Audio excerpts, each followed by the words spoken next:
Os funcionários do meu pai tinham do bom e do melhor. Aí ele cai em si, lembra-se de tudo e volta para a casa do pai. E, amados, o que surpreende é que o pai jamais vai abandonar o filho em qualquer situação. Seja numa bonança, seja onde está faltando, o pai jamais abandona o filho. O pai sempre vai amar o filho incondicionalmente. E a gente vai ver que o irmão que ficou lá vai ficar um pouco aborrecido. Mas o pai, ainda vendo aquilo ali, vai falar que muitas das vezes nós estamos dentro da casa do pai e não percebemos o cuidado, o valor que o pai tem conosco. Às vezes nós somos aquele irmão do filho próprio.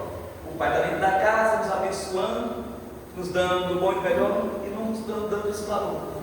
Mas eu quero te dizer que incondicionalmente, ou estando na casa ou saindo da casa, o pai jamais vai abandonar, o pai jamais vai esquecer. Eu quero dizer, meu amado, que o maior pai de todos, nosso Deus, que amou este mundo de uma maneira maravilhosa, que entregou Jesus, Ele não nos abandona, Ele está sempre conosco em toda situação. Eu tenho, eu não tenho.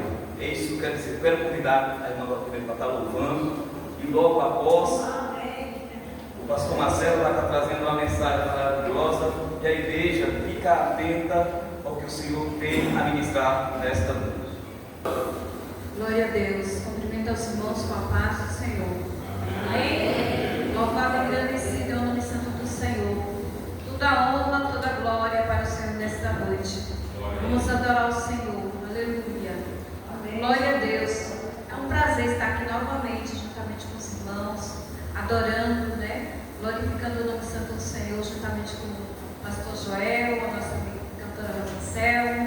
demais irmãos. Que Deus possa abençoar a todos nessa noite. E feliz o Dia dos Pais, porque é Pai. Amém?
Deus. Pai do Senhor, irmãos, graças a Deus, pedindo permissão ao pastor César, que eu quero fazer a leitura aqui da palavra de Deus. Irmãos, nós não batizamos criança, e sim, como o Senhor Jesus foi apresentado, então nós apresentamos a criança. E aqui na palavra do Senhor, em Lucas, capítulo 2, fala da apresentação do Senhor Jesus. Lucas capítulo 2, verso 21, diz assim: e quando os 8 dias foram cumpridos para circuncidar o menino, foi-lhe dado o nome de Jesus, que pelo anjo lhe fora posto antes de ser concebido. E cumprindo-se os dias da purificação, segundo a lei de Moisés, levaram a Jerusalém para o apresentarem ao Senhor, segundo o que está escrito na lei do Senhor: todo macho primogênito será consagrado ao Senhor, para darem a oferta segundo o disposto na lei do Senhor, um par de rolas e 2 pombinhos. Então está bem claro aqui que diz a palavra do Senhor: o Senhor Jesus foi apresentado e não batizado. Então, repetindo, nós não batizamos a criança, mas sim apresentamos a criança ao Senhor. O pastor César pediu para eu orar, e antes de orar, eu quero pedir, perguntar qual o seu nome? Ana Clara. Só para a igreja ouvir a sua confissão, você concorda em estar entregando essa criança ao Senhor Jesus? Você promete diante de Deus e da igreja estar criando essa criança nos caminhos do Senhor, ensinando os caminhos do Senhor para ela? Amém? Está prometendo diante de Deus e do Senhor Jesus. E esse é o melhor caminho que essa criança pode seguir, que é servindo o Senhor nosso Deus e seguindo também o seu exemplo. Tá bom? Deus abençoe. Nós vamos estar orando nesse momento, apresentando essa criança nas mãos do Senhor. Vamos orar, estamos mãos para cá. Deus querido, Deus amado, Deus santo, Pai. Nós sabemos, Pai amado, Deus Senhor, que tu é o primeiro fruto da terra. Sabemos, Pai amado, Deus Senhor, que essa criança, Pai amado, Deus veio este mundo com um propósito, Pai. Queremos pedir ao Senhor que o Senhor venha cumprir o propósito da vida da Maitês. Pai amado, Deus Senhor, vai cada dia protegendo-se, livrando, Pai amado, Deus Senhor, do mal. Nós, como igreja do Senhor Jesus Cristo, nós vamos enterrar a bênção da vida dela, Pai, e declaramos que não vale encantamentos. Toma ela na tua mão, na tua presença, vai guardando, vai cuidando, Senhor, em todo momento, Senhor amado, Senhor. Pai amado, Deus Senhor, que temos que cada dia ensinar o caminho que deve dar. Pai, que a mãe dela, Senhor, ensinar cada dia o caminho que ela deve dar. Quando ela, quando crescer, não desviar, e cada dia, quando ela venha ter, Pai, convivência, experiências com o Senhor. E Pai, vamos ter uma Jesus, nós como igreja abençoamos e declaramos, Pai, Deus Senhor, toma ela na tua presença, Senhor, e guarda no nome de Jesus. Amém. Amém. Glórias a Deus. Graças a Deus. Então, a Bia é tia, né? Que bênção, hein? Aqui, ó, irmãos. A tia da Maitê, que gracinha. Glória a Deus. Uma salva de palmas para Jesus. Aleluia. Bem, toma seus assentos. Quero estar convidando o pastor Marcelo para estar ministrando a palavra do Senhor. Vamos abrir o nosso coração, nossa mente, para ouvir o que Deus tem que falar conosco nessa noite. Queridos irmãos, a paz do Senhor. Vamos, sem perca de tempo, se os irmãos puderem ficar de pé, abrir a palavra de Deus. 1 Samuel, capítulo 7, versículo 12. 1 Samuel 7, 12.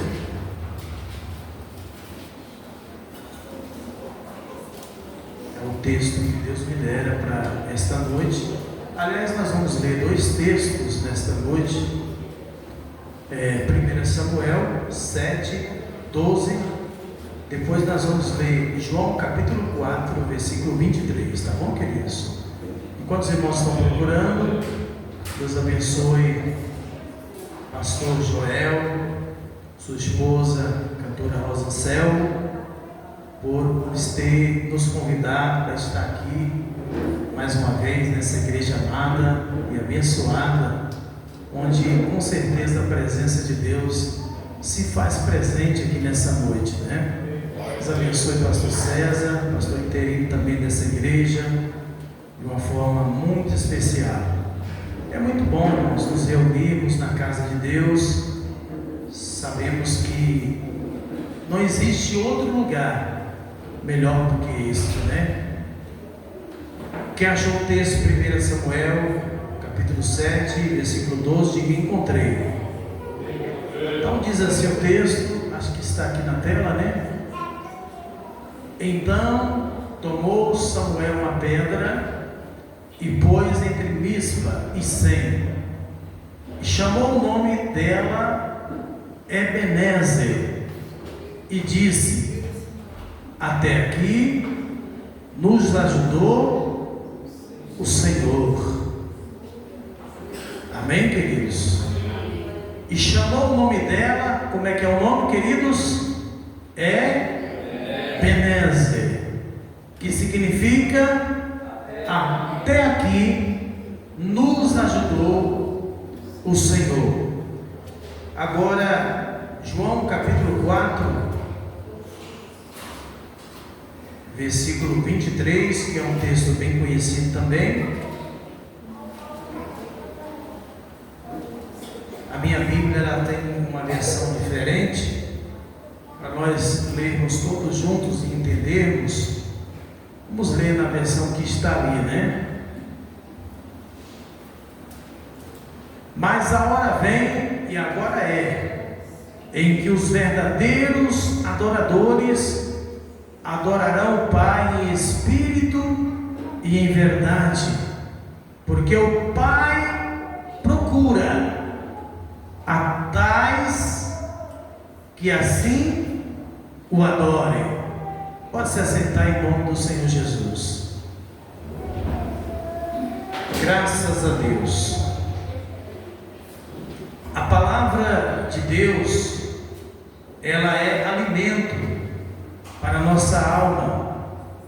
Muito antes de fazermos uma pergunta para Deus aqui nessa noite, Ele já sabe da tua pergunta, e Ele sabe também da resposta da tua pergunta, porque o nosso Deus, Ele é onipotente, onisciente e onipresente.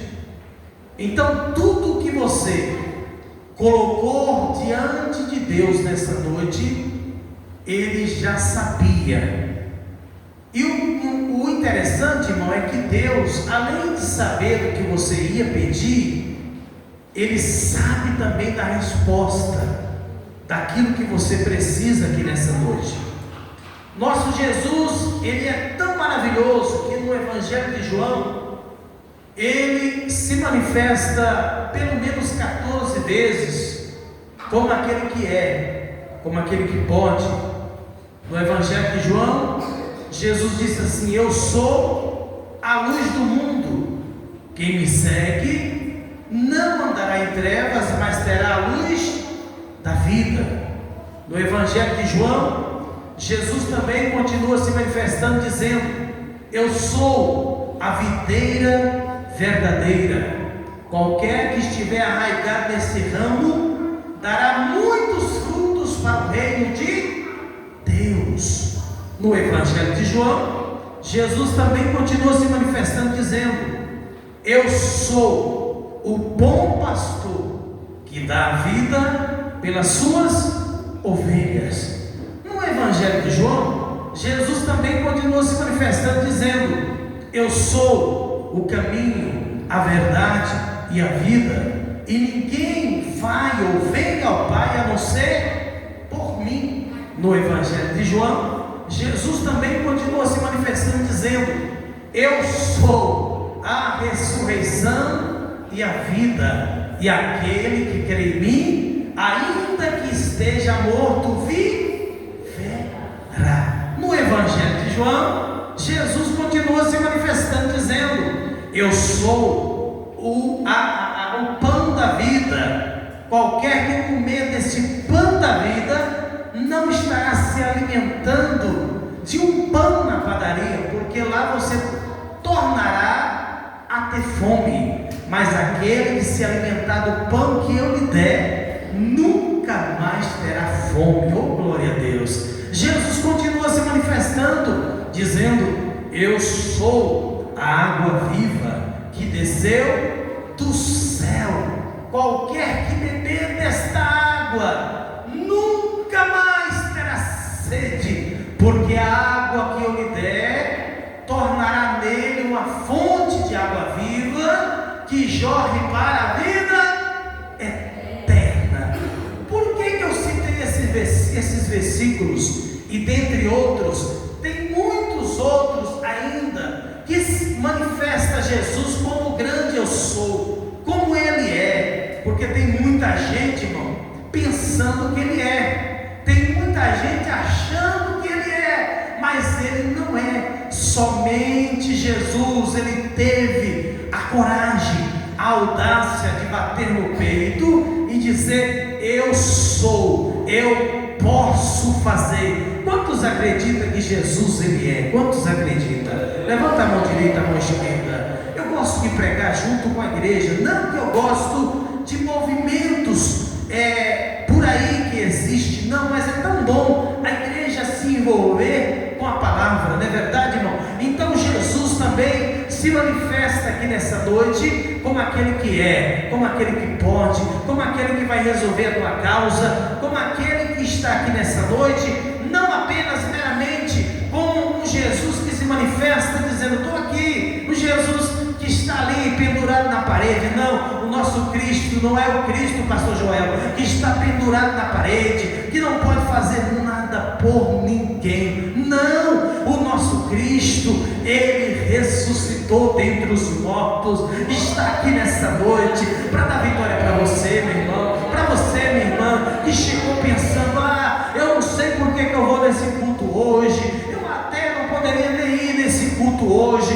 mas quem te trouxe aqui foi Jesus, porque Jesus, Ele disse assim: eu estou no meio daqueles, ou seja, onde estiver dois ou três, não é isso que a palavra diz? Onde estiver dois ou três reunido em meu nome, ali eu estou no meio deles. Não é isso que a palavra diz, irmão? Um dia eu fui pregar numa igreja, e quando eu cheguei lá, no dia em que o pastor me convidou, pastor Joel, caiu uma chuva muito grande na hora do culto. E aí o pastor, preocupado, porque eu estava ali naquela tarde, né? Era uma tarde que tinha muitas pessoas no culto, mas por causa da chuva, ninguém veio ao culto.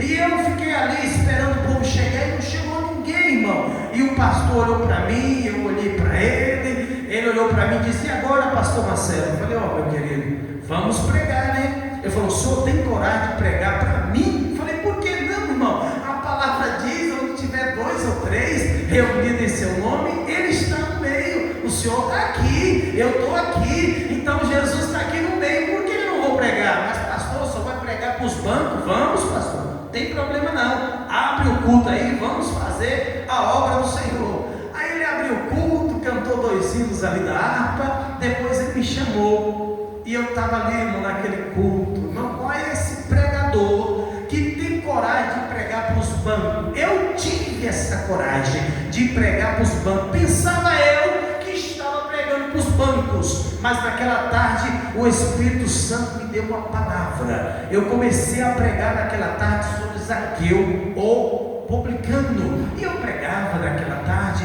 com toda a ousadia, como se a igreja estivesse lotada, e eu vi ali no meu consciente a igreja lotada, porém estava só os bancos, e eu dizia: assim como Zaqueu, que Jesus mudou a vida de Zaqueu, Jesus quer mudar a tua vida também. De repente, irmão, foi de repente, a chuva parou, aí parou um homem na porta da igreja e ficou ouvindo a minha palavra.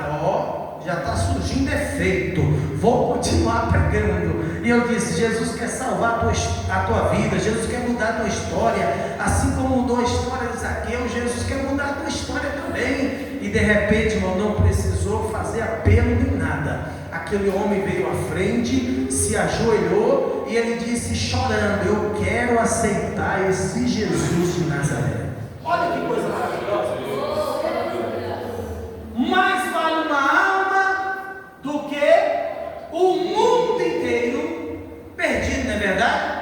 Então, se eu tivesse rejeitado aquele dia de pregar, eu não tinha ganhado aquela alma para Jesus, que vale muito para a glória de Deus.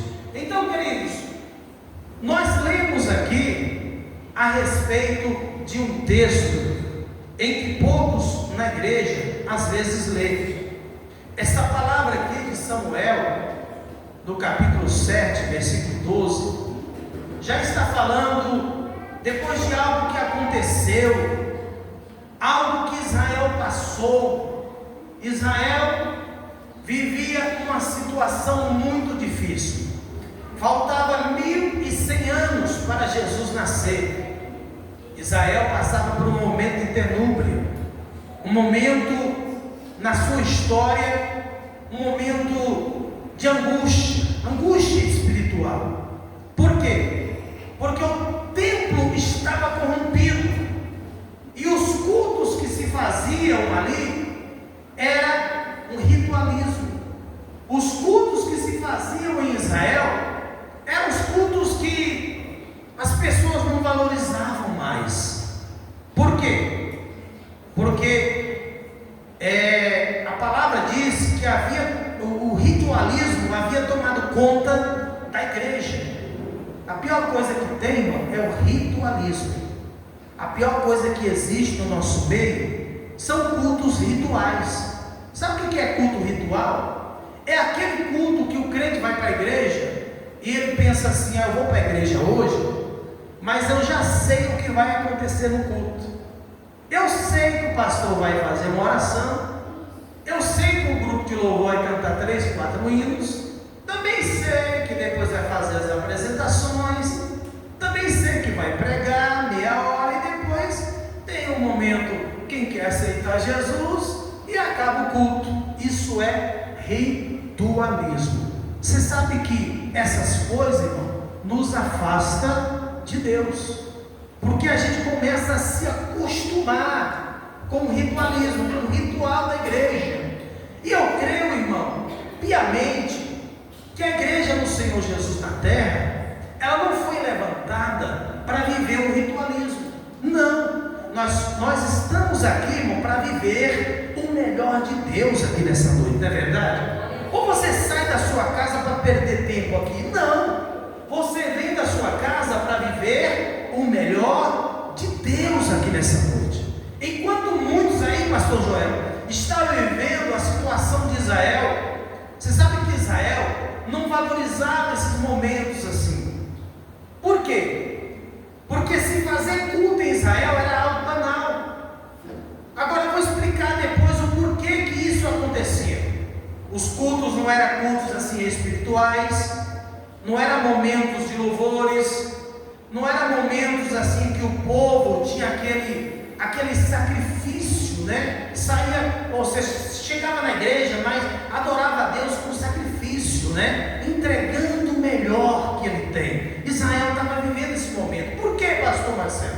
Porque antes de eu ler esse texto aqui que fala de Ebenezer, a palavra diz que Israel vivia porque tinha a Arca da Aliança, e a Arca da Aliança representava o quê? Representava a glória, a presença do Senhor, não era isso? Então a Arca da Aliança, eles tinham com eles, Israel tinha a Arca da Aliança, e com isso, eles ficaram tranquilos. Por quê? Às vezes os filisteus lutavam com eles, e eles diziam assim: a Arca da Aliança está conosco, nós não vamos perder esta guerra, porque nós temos a Arca da Aliança, e a Arca da Aliança significa a presença de Deus aqui no meio do arraial. Então por isso nós não vamos perder essa guerra, porque a presença de Deus está conosco. Então o que acontece, irmãos? Eles apenas confiavam na Arca da Aliança, porque a arca estava com eles, eles ficavam tranquilos. E com isso, o que acontecia? É o que acontece muitas vezes nos dias de hoje. Eu não quero apenas apenas me prender ao texto, porque o texto muita gente já conhece. Mas nos dias de hoje, irmão, tem muita gente se prendendo a coisas banais. O quê? Não vem mais para a oração, porque eu não preciso de oração. Para que orar mais?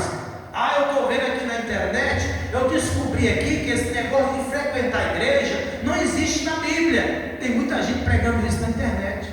Tem muita gente dizendo, não preciso mais congregar, porque a igreja sou eu. Eu sou a igreja. Para que eu vou congregar? Não é isso, irmão? Isso é uma vida de ritualismo. Toma cuidado, irmão, porque às vezes você pode ir para a esquerda em vez de você ir para a direita. Oh, meu Deus do céu, misericórdia. Não pode nem falar de esquerda nos dias de hoje, viu, irmão? Está complicado pregar a palavra do Senhor. Mas o que acontece, irmão? A Israel vivia essa situação. E se tem uma coisa, irmão, que Deus não gosta, escuta o que eu vou lhe falar. Se tem uma coisa que Deus odeia, não sei se é essa expressão correta que eu poderia usar, é culto. Meu Deus do céu, será que eu falo, pastor Joel? É culto que é entregado de qualquer maneira. É aquele culto que você eu vou para o culto hoje. Não sei não. O pastor vai pedir para dar glória a Deus, eu vou dar não. De jeito nenhum. O pastor vai pedir para mim levantar a mão, não gosto disso não. Queridos, você tem que prestar um culto racional. O que é um culto racional? Culto racional é aquele culto que você chega, desde o início, você não está preocupado com quem está do lado ali, que se está adorando, se está dando glória a Deus, você está prestando o seu culto. Você está dizendo, eu estou aqui para prestar o meu culto de adoração a Deus. Mas tem gente que fica esperando, igual Miriam, né? Miriam começou depois de atravessar o Mar Vermelho, ela pegou um tamborim e começou a glorificar a Deus. Grande é o Senhor dos Exércitos, Ele nos livrou do cavalo e do seu cavaleiro. Aí quando ela olha para trás, tinha ali, irmão, muitas mulheres também seguindo a Miriam. Seria bom se isso acontecesse nos dias de hoje, mas infelizmente, irmão, nós não temos que olhar para isso. A sua adoração é individual. Ninguém adora pelo pastor, ninguém adora pelo pastor Joel, ninguém adora pela pastora Rosa Anselmo, ninguém. Nós prestamos a nossa adoração individual, não é verdade? Você chega aqui, não vou dar glória a Deus porque ninguém está dando. Não precisa você dar glória a Deus em alto som, mas no seu consciente, você glorificando a Deus, Deus já está vendo que o seu coração está indo. Aí eu vi que o pastor misturou os textos. Calma, irmão. A mulher samaritana, ela ficou preocupada quando encontrou com Jesus ali no poço de Jacó. Ela disse assim, eu já reconheço que tu és profeta. Agora me diz uma coisa, tem algo que me preocupa. Jesus olhando para ela, ela disse assim, eu quero saber, Jesus, se tu és profeta, me diz, onde é o local de adorar? É aqui em Jerusalém, lá embaixo, eu estou no monte aqui Geresi, ou é aqui no monte Geresi? Onde é, Senhor? Ela esperava Jesus dizer que o local de adoração seria no monte, porque ela era samaritana.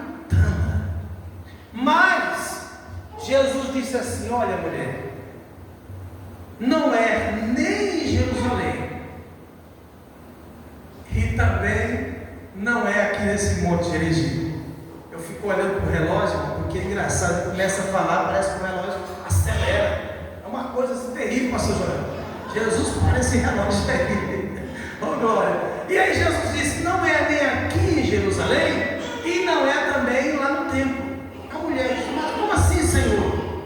Os verdadeiros adoradores adoram ao Pai em espírito e em verdade. Aí eu fiquei olhando, irmão, esse versículo aqui é tremendo, se você prestar atenção. Isso aqui, ó. Porque o Pai procura, olha essa palavra, olha essa expressão, a tais. Observou bem? Porque o Pai procura a tais. Aqui procurando adorador. Ou seja, Deus não está procurando adoração. É isso que eu quero dizer. Deus não procura adoração, mas Deus procura o adorador. Não é isso? Porque o Pai procura a tais que assim o adoram. Por que eu estou falando que Deus não procura adoração? Porque a adoração Ele já tem. A Bíblia diz em Isaías capítulo 6, lá está escrito na visão de Isaías, que Isaías viu naquela visão querubins, serafins, que estavam ao redor do trono, dizendo: Santo, Santo é o Senhor dos Exércitos, 24 horas. Então a adoração Ele já tem. Tem gente que está pensando que Deus está mendigando a adoração. Deus não está mendigando a tua adoração.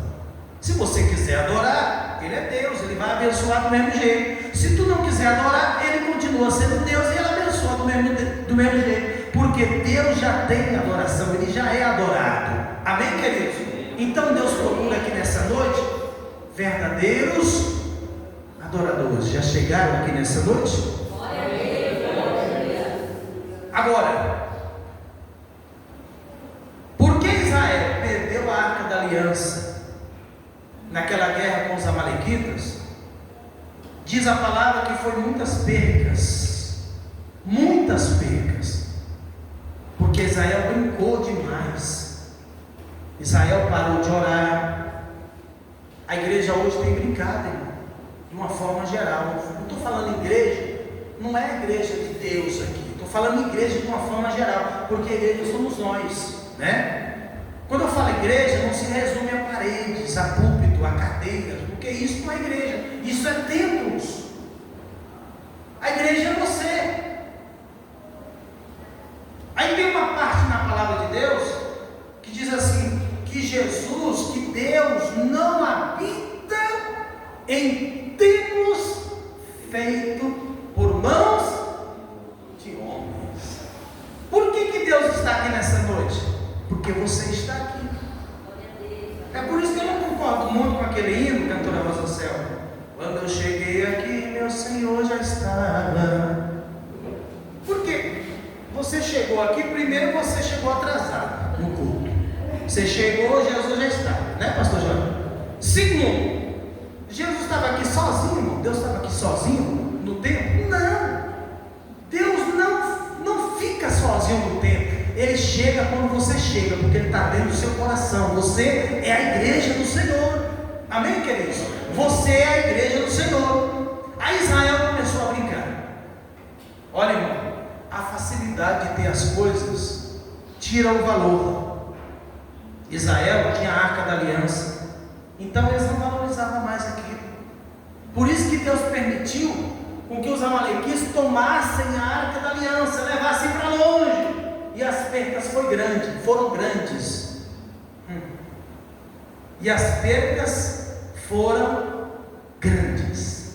Por quê? A Bíblia diz que morre uma mulher no parto. A Bíblia diz que morre Ofni e Finéias também. Olha as percas. A Bíblia diz que Israel estava vivendo momentos de percas. Se eu não me engano, o sacerdote Eli também morre, né? E a palavra diz que as percas foram grandes, porque não valorizou a Arca da Aliança, a presença de Deus que estava com eles. Mas o que acontece, irmãos? Deus é um Deus de misericórdia. A palavra diz que Samuel viu aquilo. Samuel diz: nós estamos perdendo demais.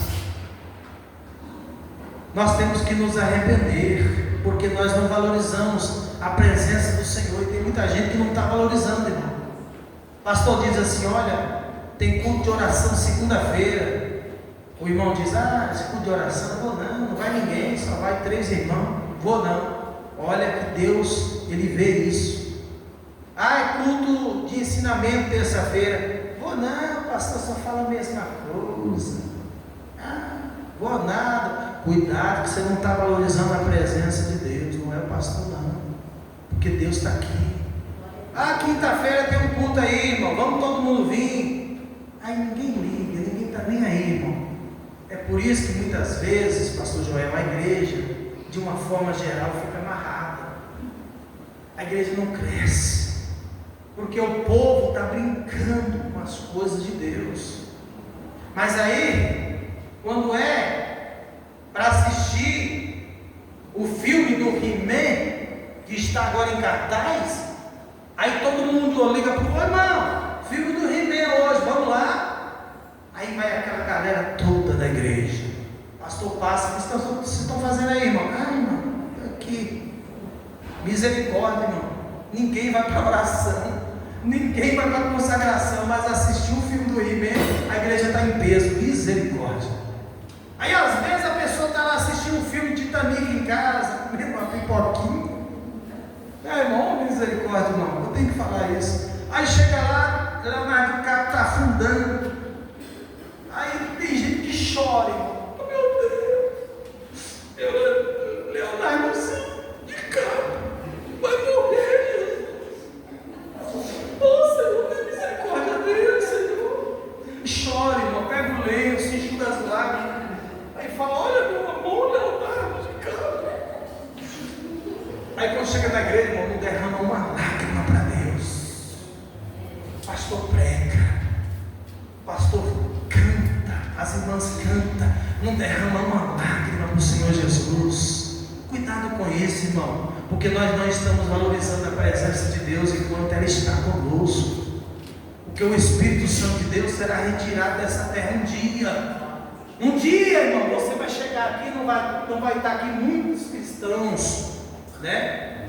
Que você pensava que eram pessoas que, essa pessoazinha qualquer. Um dia você vai chegar aqui. Espero que não seja você e nem eu.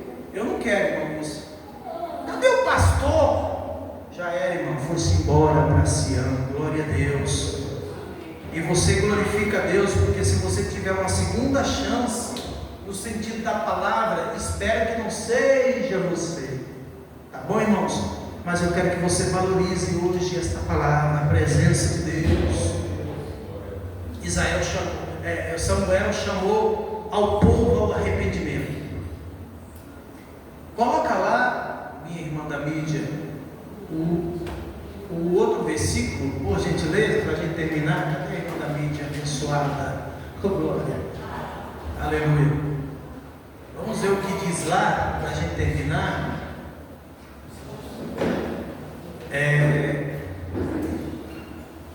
1 Samuel 7, versículo 12. Aí vamos ver o que diz lá, só para a gente terminar nesse mesmo entendimento, né? Olha aqui. Aí quando Israel vivia esse momento difícil, de percas espirituais e materiais, Samuel percebeu isso, e Deus falou com Samuel: tem que chamar o povo ao arrependimento. Tem que chamar o povo novamente a se arrepender. Então ele chamou o povo, o povo se arrependeu. E a Bíblia diz que Samuel pega uma pedra e colocou ali entre Mispa e Sem, exatamente o local onde houve as percas, né? E a partir daquele dia, diz a palavra que isso foi depois que o povo se arrependeu.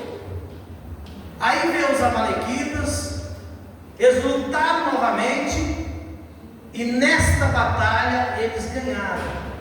Ou seja, eles resgataram a Arca da Aliança.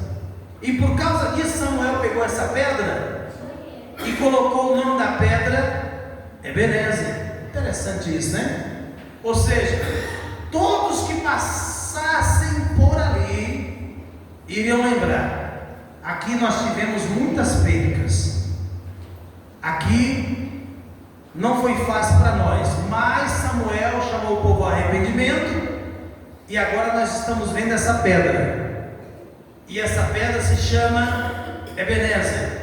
A partir de hoje, quem passar por aqui vai lembrar: até aqui nos ajudou o Senhor. Glória a Deus. Você pode nessa noite entender essa palavra. Se você voltasse para Deus, Se você voltar ao arrependimento, voltar ao primeiro amor. O que é voltar ao primeiro amor? Eu me lembro, irmão, muito bem. Eu era de uma igreja chamada Igreja Pentecostal no Deus e Amor, nos anos 90. Irmãos, era tão bom, ô tempo bom. Eu sei que muitos aqui sentem saudade dos anos 80, 90.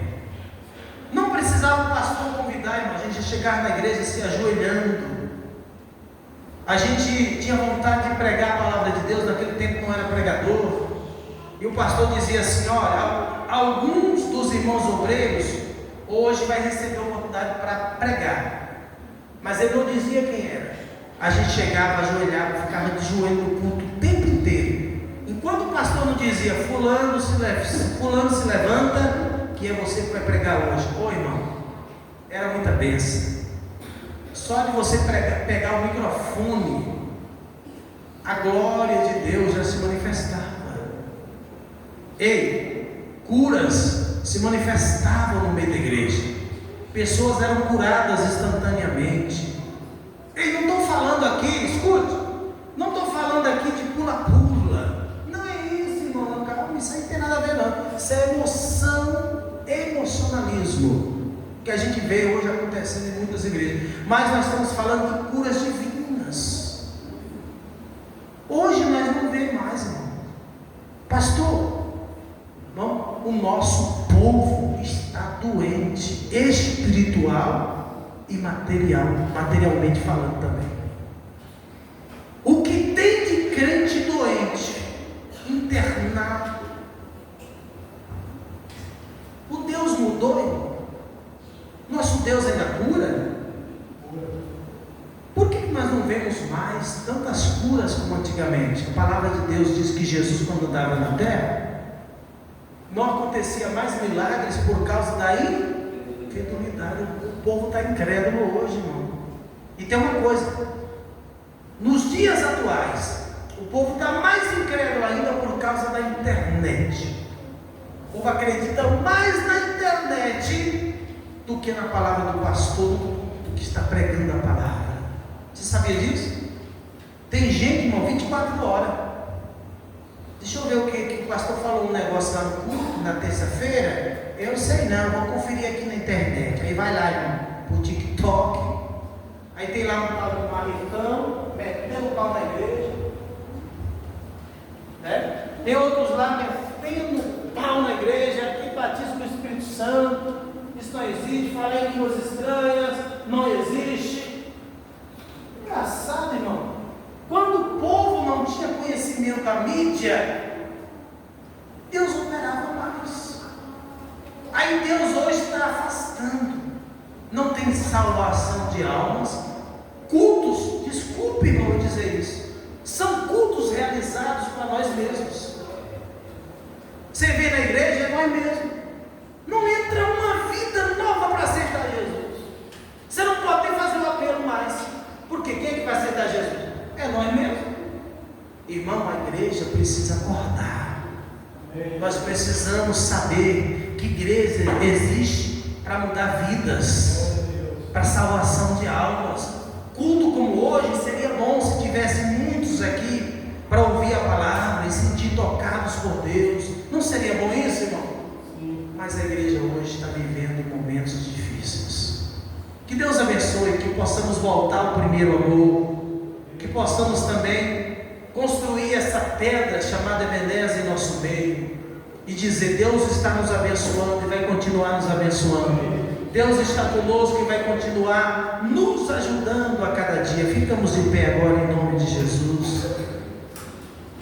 Eu quero terminar esse momento maravilhoso cantando aqui um hino que Deus me dera alguns anos atrás, e tem um bom tempo.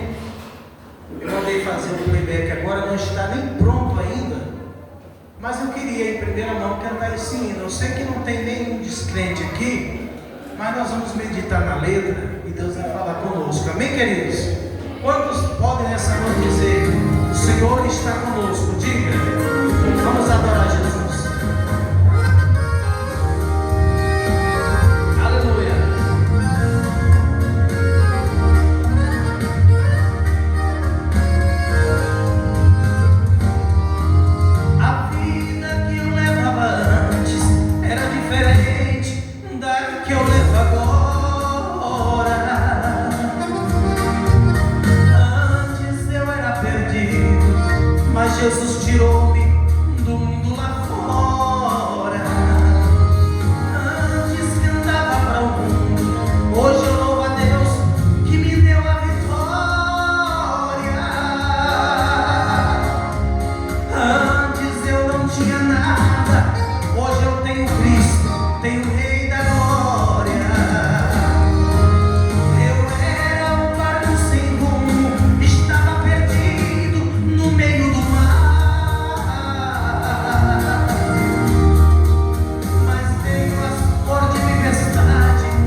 o ponto aonde eu vou ancorar. Agora vem as tempestades, mas não tenho medo, pois tenho Jesus.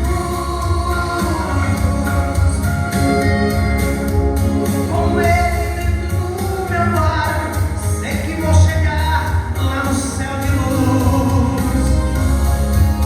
Com Ele dentro do meu barco, sei que vou chegar lá no céu de luz. Eu era um barco sem rumo, estava perdido no meio do mar. Mas veio a forte tempestade e não com medo comecei a ficar.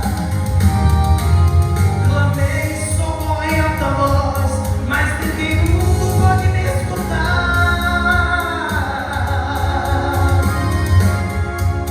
Somente Jesus me ouviu, entrou no meu barco e veio me salvar. Somente Jesus me ouviu, entrou no meu barco e veio me salvar. Somente Jesus me ouviu, entrou no meu barco e veio me salvar.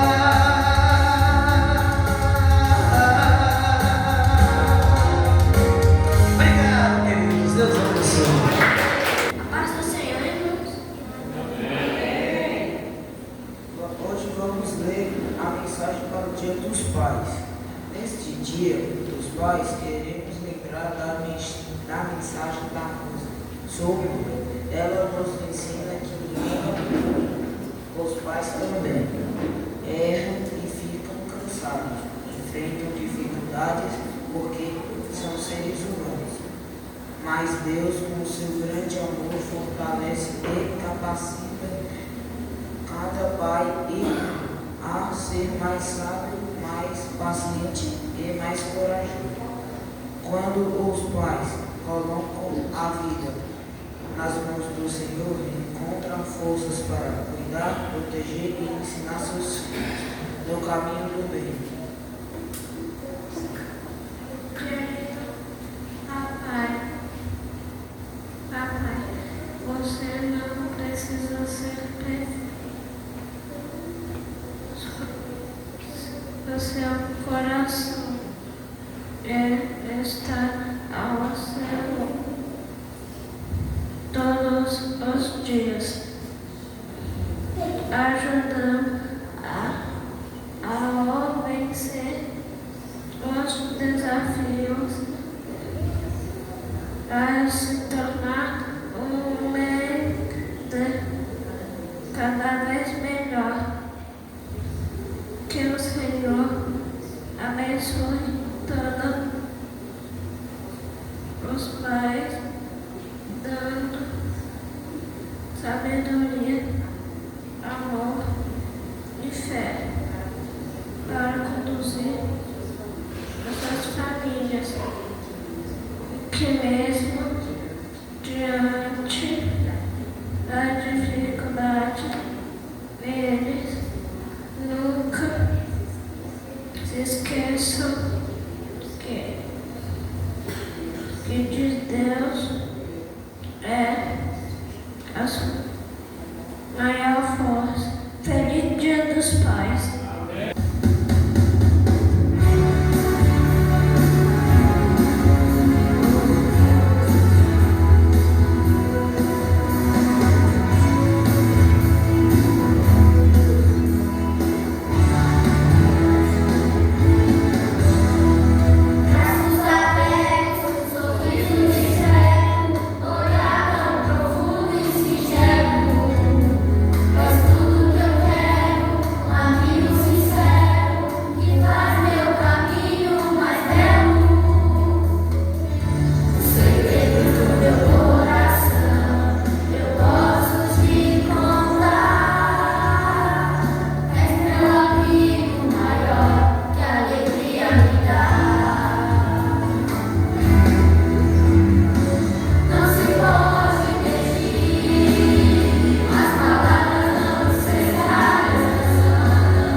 irmã Márcia, para vir aqui orar pelos novos pais que estão aqui presentes hoje nessa noite, né? Sabemos que a responsabilidade dos pais é muito grande, né? Eles têm que dar exemplo, eles têm que prover o lar, eles têm que ser protetores. Amém. Irmãos, a paz do Senhor Jesus. Um culto abençoado, uma palavra de reflexão para todos nós, que o pastor trouxe hoje, né? Uma palavra de reflexão para nós refletirmos como que estamos na presença do nosso Senhor. Amém?